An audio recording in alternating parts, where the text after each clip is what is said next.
How's everyone doing? Welcome back to another episode of The Banker Next Door. I am your host, Dr. Joe Berquist. Today we are continuing the Lords of Easy Money series.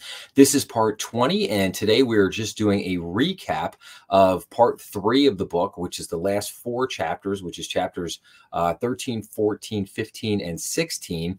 So I designed this episode along with episodes 8 and 15. So episode 8 is a review of the part 1 of the book, which is the first 6 chapters. Episode 15 is a review of part 2 of the book, which is the next 6 chapters, chapters 7 through 12. And then this will be the review of the last 4 chapters. And the reason why I did it like that is so if you didn't feel like sitting through, if you didn't want to listen to me kind of talk for 45 minutes or an hour on each chapter of the book, you could just simply go and watch these quick, 15, 20-minute videos, just 3 of them, and get basically the quick kind of overview gist of the book. So with that being said, I'm going to bring this in our trusty PowerPoint here, and let's start with chapter 13. So if you recall, or I should say, if you're following along up through part 2, we get to chapter 12. And what we do is at the end of 2018, the Fed starts having this major problem. The markets start tanking, and the Fed cannot really figure out why. It can't figure out what is going on. And then it finally figures out that, okay, there's something really going wrong with the repo market.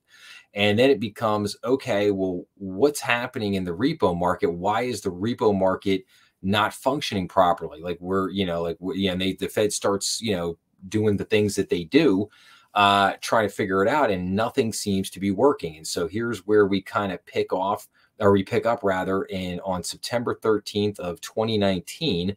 And basically, so this is the panic at the New York Federal Reserve Bank. The global market for US dollars, or the money markets, basically is in trouble. The repo markets begin to melt down, and the repo rates continue to spike. Now, we talked a lot about the repo market. So the repo market is basically, in a nutshell, it's just a short-term loan. It's basically a bank would come in and trade it. So a bank goes and buys a treasury, and then they would basically trade that treasury for cash. And the treasury becomes the security, which is basically is just as good as cash, and it's just an overnight thing. And so, there's a tiny little, rate of maybe, 2%, a little below 2% that gets charged just to make a quick, little bit of money in the repo market. But there's, millions and millions and millions of these transactions. So it adds up quite a bit. So, but the repo market is a very kind of very precise, finely tuned market that it's kind of like on demand, like here it is, bang, and it's designed to work, very quickly, very rapidly, very smoothly. So when you have an issue in the repo market, it's a big deal, and because it gets to the heart of the liquidity of our very economy. And so if there's a problem in the repo market, you're going to have it that is going to seep out into basically all sides. It's going to get into the commercial paper market. It's going to get into the debt markets. It's going to get into the treasury and bond markets. It's going to like just blow out from there. So that's why the Fed was so concerned about what was happening here, because of the repo rates were basically continuing to spike. So what that means is it's risk and return. So the higher the risk, the higher the return. So what was happening was banks were basically looking at repo loans like, hey, these loans are becoming risky, and we're not sure about the underlying treasuries and things that are being put up as collateral. So therefore, we are going to start, if you want us to do a repo loan, we're going to charge more money for it. That's a bad thing.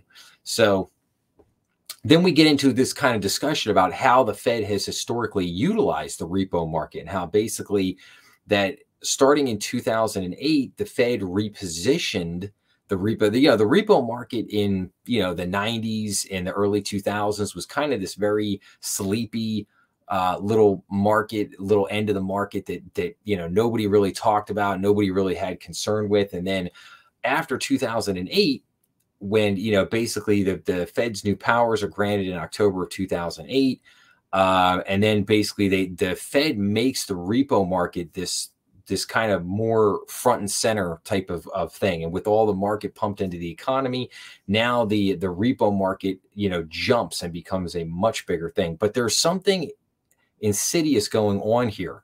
And this is what we find out here. So the repo market will still not abate. The rates are just going up. And then basically the Fed's going, well, what do we do? All of the levers, all the things that we were doing before, it doesn't work anymore, because we turned the economy on its head since 2008 with all of our the ZERP policies and the massive amount of QE. And, so now all of a sudden, all these things, pumping money doesn't work,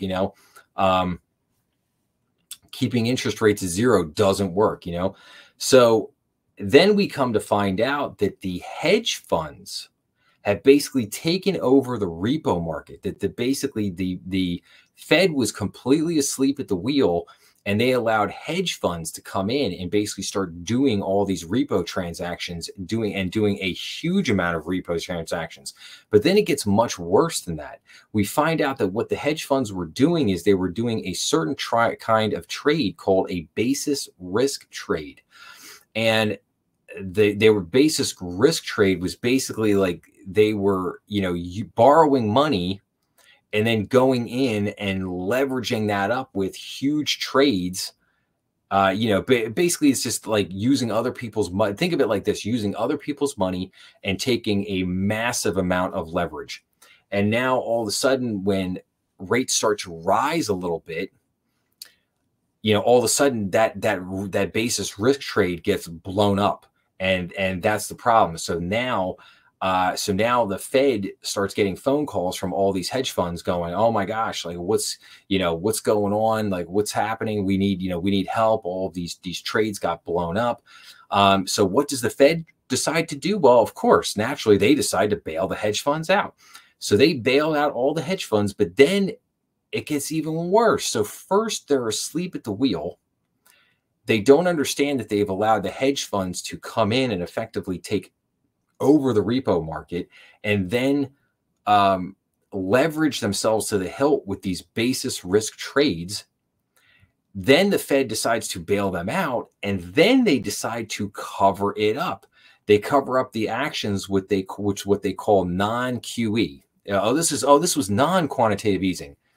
And it's just horrible. And you're just left kind of stunned after reading this chapter, just going, how in the world could the Fed have allowed this to happen? How could they have been that blind and that stupid to allow, basically hedge funds to come in and basically hijack the repo market? And then they covered it up. And then they used a whole bunch of verbiage and fancy talk to basically try to make it sound like, this was nothing big. This was just normal market operations. We're just doing this. So anyway, so we follow that. We kind of wrap that chapter up. We get back to our hero of the story of Tom Honig. And now we kind of follow up with Tom. Tom's kind of retired. He's not with the FDIC anymore. And, they kind of sit down, a reporter sits down, kind of having, I forget, it was either like lunch or breakfast with Tom. And, and this is 2019. This is now like right before the pandemic hits. And basically Tom's saying, well, look, they're trapped. They've trapped themselves. And he's talking about what's going on in the treasury markets. He's talking about what's going on in the repo markets. And he's basically like, they've boxed themselves into a corner with everything they've done, because they didn't listen to any of his warnings for, what he had warned them of, 9 years previously. So, okay, so now let's go on to chapter 14. And this is where we really get into COVID. So the virus, where this is now, we're in early 2020, the COVID virus hits, Wall Street reacts, the world begins to panic. The treasury market basically completely collapses. And then we talk about the Fed's initial response. And the Fed's initial response was so aggressive, and some probably would even describe it in retrospect as over the top. Like, so, it's like they're like, we're going to do unlimited QE, and we're going to buy everything under the sun, and we're going to do this and we're going to do that. And basically it was so powerful. And the key thing was, the Fed had their normal meeting coming up, like say on a Tuesday. And they announced this on like a Sunday night. And so the market took that as basically saying, well, like if the Fed can't wait 48 hours to do something, this has got to be, I mean, absolutely. I mean, this has got to be like Armageddon. This has got to be horrible. So chaos on Monday morning, the chaos completely sets in. And I think the people at the Fed were probably very taken back at that point, going like, wait, we don't understand. We did the normal playbook. We basically gave everything that Wall Street normally requires of us in this kind of a situation, and we did it to infinity. And not only do they not like it, they're like, they panic now. They think the world's going to end. So then we get a couple different things happening here. So then we get the 8 largest banks react. So we talked at that point a little bit about the discount window, the Fed discount window, and how there's like this stigma with borrowing from the Fed discount window, because if you borrow from the Fed discount window, that basically means that you're in trouble. The bank is in trouble, and what's going on? Why did you need to borrow from the discount window? And this is, I could talk for, hours about this whole thing. It is a very real stigma. It's something that's very real in the banking business. So the 8 banks here decided that, okay, we're going to do this together. We're all going to go at the exact same time. We're going to borrow from the Fed discount window together in unison. And we're going to make a big public statement and kind of spectacle of it to try to restore faith and confidence, to basically say, hey, listen, we're all kind of in trouble here, but we're all going to go and borrow from, the Fed discount window at the same time. We're all going to borrow a big chunk of money to try to secure our franchises, as it were. And we're doing this at the same time so that you can't overreact and pick on any one particular bank. So it was a good, I think in retrospect, I mean, it was a very good move on their part at that moment. But then, then we start talking about like the chain of failures, like the Fed were worried about kind of this domino effect of like what happens, this thing fail, like the treasury market collapses and the repo market collapses and then the stock market collapses, and then it just goes like two. So then we get into basically like the Fed's response is not working. So Powell decides to go where no central bank has gone before, and that is definitely a Star Trek pun right there. His 15-year odyssey. I could see Powell sitting there at his desk. It's like our 15-year odyssey is to take the Fed where no central bank has gone before. I know, cheesy jokes. So basically Powell opens it up and says that, okay, now the Fed is going to start buying anything and everything. The Fed's going to buy CLOs, CDOs, mortgage-backed securities, commercial mortgage-backed securities. The Fed, anything and everything that's out there, the Fed is now going to buy it. The Fed is going to do whatever it can to help the market. It's going to be unlimited QE. It's going to be, just turn that printing press back on, baby, and just like churn. So, it's like we had, how do I want to say it? Like 2008 was like unprecedented. And then the period of ZERP was unprecedented. And then this COVID response was just like, nuclear out in another galaxy. Okay, so that was chapter 14. Now we get into chapter 15. So now we enter Steve Mnuchin, and Steve Mnuchin's the head of the Treasury. And we talked a lot about kind of Steve's background and stuff like that, how he has this really good relationship with Jeremy Powell, their best buds, all this kind of stuff. Then we get into how basically Congress doesn't work. Congress is, you've got at the time you had Democrats in control of Congress, Republicans in control of the Senate. They both know that that a bailout is needed, but neither one of them wants to do something that's going to let the other side win political points, especially in an election year. So Congress isn't working. Everything that they try to do just falls apart. So now the Fed comes in with this new bailout, like I said, they talked about them buying everything or whatever. Now, in order to buy everything, what they were going to do is they were going to bring something back from their playbook in 2008 called the Special Purpose Vehicle, or the SPV. Now, the SPV is like a joint venture between the Fed and the Treasury Department. So what they do is they get the Fed, the Fed creates this entity called the Special Purpose Vehicle, the SPV. the SPV is, I think it's owned, I forget what it says in the book, but it's owned like, I think 50-50 between like the Fed and the Treasury. So how it works is that the Fed will buy all the loans and stuff that we just talked about through the SPV, but there's a catch.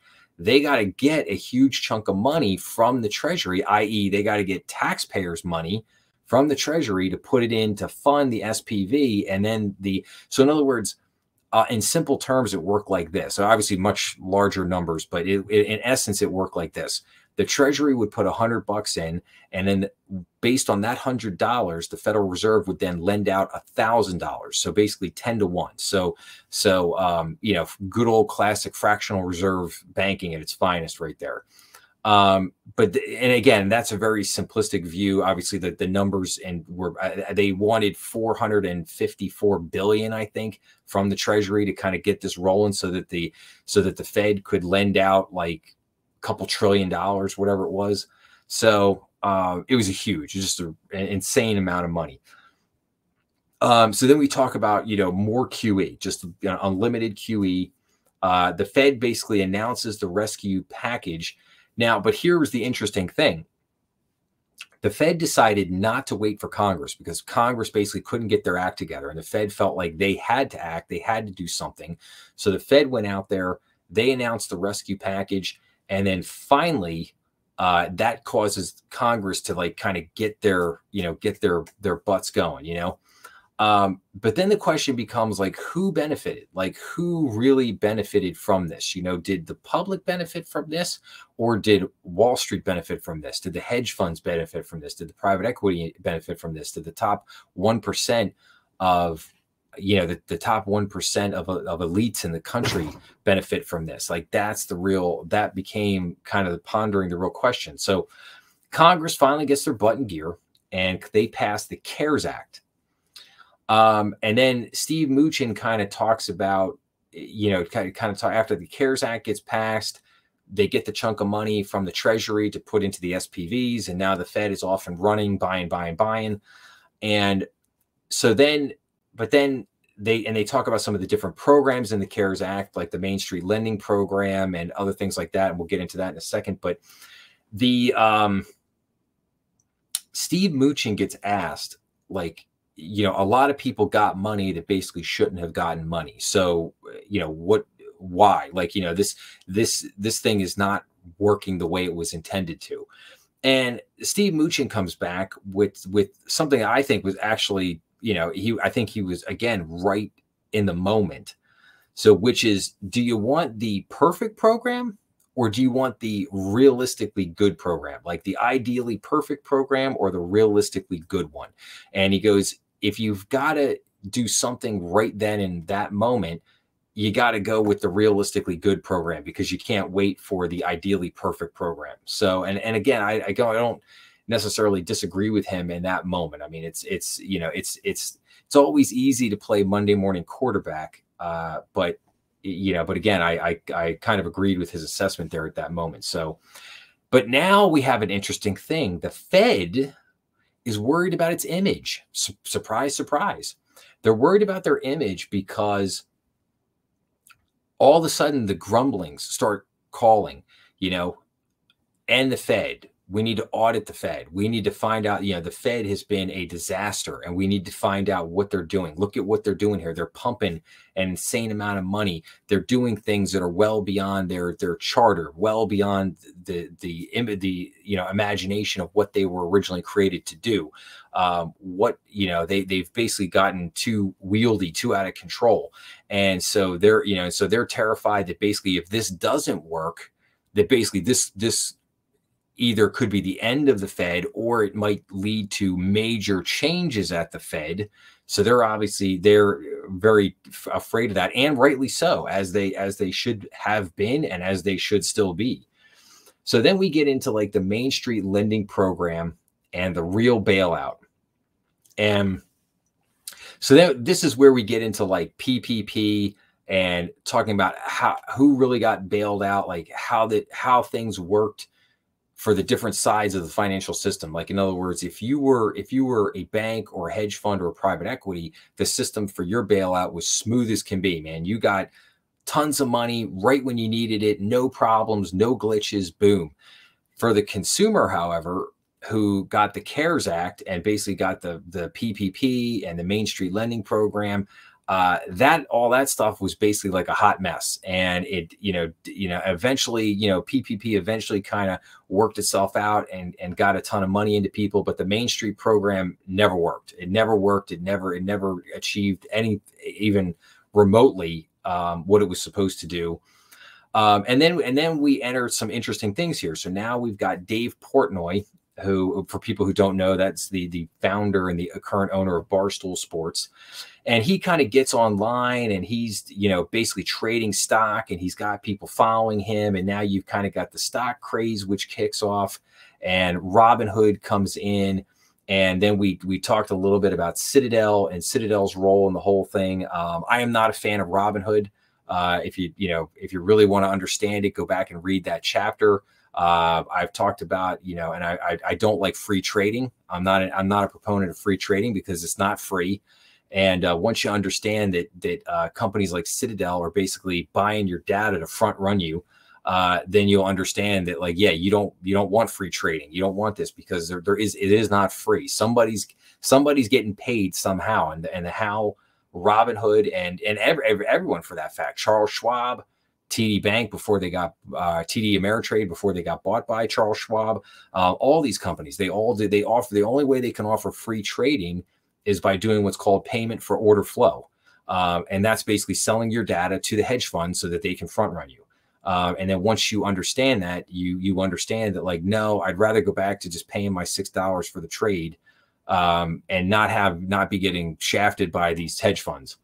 But anyway, I digress. That's the thing. So now things are going better, and now Powell's getting all kinds of praise. They're just loving up on Powell. They're giving kiss. Oh yeah, Powell, we love you. They're just loving everybody. The mainstream media is just CNBC, Bloomberg. They're just all over him. Powell's just loving it. And then we kind of round out with the bailout of 2020. Again, who really got bailed out? And about how the top 1%. By the end of 2020, stock market's back, it's roaring. And anybody who owns stocks or assets or real estate, like, you're loving life. Life is good. Okay, now we come to our final chapter, the last chapter in the book, chapter 16. So we basically check in on John Feltner and the American public. So if anybody remembers John from earlier in the book, he was an employee who worked basically a manufacturing job at our company Rexnord, which we used Rexnord as the example for the debt binge, the debt fueled environment of ZERP. And basically, we basically check in that, John is, him and his wife they're making ends meet. He worked hard, kind of bounced around at some different jobs, found some steady jobs. His wife found a steady job. They were able to save up some money and buy the house they wanted to buy and everything. But life is certainly not great for them. Like, they live paycheck to paycheck. They're struggling to get by. John's never had a job like he had at Rexnord, making as much money as he could that would afford him and his life, obviously, just what you might consider like kind of a normal, middle-class, comfortable lifestyle, so to speak. And then we get into basically how the bailout continues and asset inflation runs wild, as we've all seen. So just the asset inflation continues to run wild to this day. Powell and Yellen back again, as Powell, Joe Biden basically wins the presidency. He comes into office. Janet Yellen gets put in charge of the Treasury. So the bosom buddies, Powell and Yellen, are back together again. Mnuchin, goes out. But Mnuchin did something that they didn't expect on the way out. He actually shut down the the SPV program. He shut that down on his way out, basically saying that, like, hey, it did what it was supposed to do. It's now done. The law said it was supposed to end at the end of 2020. So that's what we're doing. We're cutting it off and we're ending it. Powell and Yellen obviously would have been happy that thing probably still would have been running today. So then the question becomes like, did the Fed fuel an asset bubble? And I think that is unequivocally yes, yes, and yes. There's no doubt about that. And then we kind of end the book checking in one more time with Tom Honig, and then we talk about long-term thinking, and then kind of final thoughts. And I'll just read you guys the very last page, the last two paragraphs of the book here. Because this really hits it home right here in the last paragraph. In many important ways, the financial crisis of 2008 had never ended. It was a long crash that crippled the economy for years. The problems that caused it went almost entirely unsolved. And this financial crash was compounded by a long crash in the strength of Americans' democratic institutions. When America relied on the Federal Reserve to address its economic problems, it relied on a deeply flawed tool. All the Fed's money only widened the distance between America's winners and losers and laid the foundation for more instability.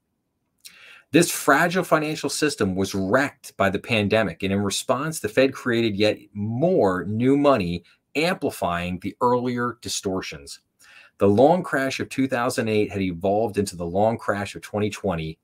The bills had yet to be paid. And that's the last paragraph in the book. And I thought it was just so, that last paragraph was so well written. And he just, Christopher Leonard just knocked it out of the park. I mean, you could tell that he spent a lot of time choosing his words there very carefully. And he was able to encompass the whole, like 15 years. I mean, it's beautiful. He was able to encompass 15 years in one paragraph. Boom. There it is. Here's what's happened over the last 15 years. So that's it. So that's the final review. We kind of reached the end of the book. Now, I'm not going to do kind of final thoughts in this video. I'm going to save that. I've got one more video here in the series, episode 2020 or episode 20, episode 21 is going to come out right after this. So, in that last episode, I'm going to go into some charts and graphs. I'm going to share some articles, things over the last couple of years. I'm going to try to, the book ends basically 2021. So I'm going to try to bring us current, basically say, okay, here's what's happened over the last 3 years and here's where we're at today. And then, you make the decision. That's ultimately what I'm trying to do here. Like I wanted to go through this book and say, okay, you as the audience, you make the decision. Did the Fed wreck the economy or did they save the day? And I'm leaving that up to you to decide. I have my thoughts, but the question is, what do you think? What do you feel about this whole thing? That was the whole purpose of this exercise. So with that being said, I really hoped that you enjoyed this series. I would love everybody's feedback on this at the end of the day. And I really do hope that people enjoyed this. I mean, I thought that this was, I really want to thank Christopher Leonard again. He did an amazing job, absolutely amazing job writing this book. He wrote a masterpiece. This is a book, believe me, this book will be a book that'll be read in business schools.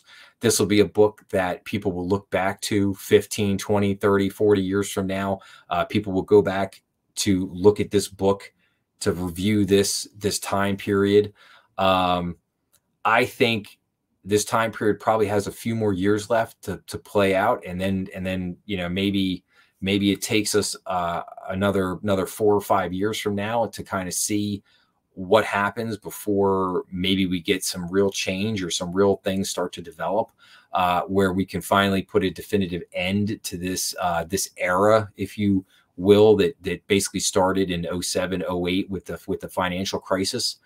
But it's a fascinating time. It's a fascinating time. I have studied many, the Fed's been around for 110, 113 years. I've studied many eras of the Fed, and this is by far, in very certain respects, probably the most fascinating to study, just because of all the things that they did that were absolutely unprecedented, and they did it in a very, it's very weird. It's more open and yet more insidious at the same time. So it's a fascinating thing to look at.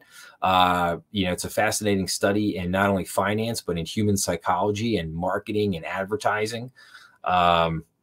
you know, how does the Fed market itself? How does it brand itself? But yet it markets itself as this group of geniuses, but yet on the inside, it's a bunch of insecure people that are terrified that the American public's basically going to show up with pitchforks one day and basically say, nah, no more. We're done. We're done. We're done. This is over. You know, sorry. We're closed. You're closed and out of business. So it's it's a fascinating thing to kind of look at and absorb and check out. So again, I hope you liked it. If you like this video series, please make sure to like, share, and subscribe. That always helps the channel. It always helps this series. And I hope you will come back for the last episode, episode number 21. And again, if you want the short version of this series, just go back and look at episodes 8, episodes 15, and then obviously episode 20 here, and you can get kind of the short version if you don't want to go through and listen to me break down basically each individual chapter. So thanks a lot, everybody, and I'll see you again real soon.